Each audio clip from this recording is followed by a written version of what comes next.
समजले कोण हे तुम्ही? मुस्लिम समाजाला काय समजलात तुम्ही? तुमची घरची गुरढोर आहेत, त्यांनाही समजतंय कोण कशा प्रकारे काय चाललंय आणि कोण आपल्याला वापरून घेतंय ते.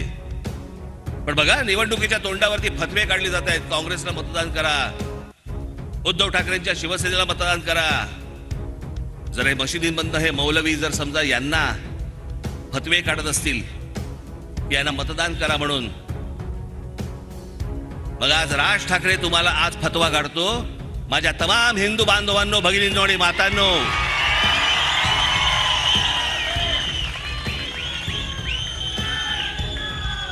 मुरलीधर मोहोळ असतील, भारतीय जनता पक्षाचे काही अजून इतर कुठचे शिंदेचे, अजित पवारांचे जे उमेदवार असतील, त्यांना भरघोस मतांनी मतदान करा. आम्ही मुंबईकर 24 तास या ऑनलाईन न्यूज चॅनलला सबस्क्राईब करा, शेअर करा, लाईक करा, बेल आयकॉनचे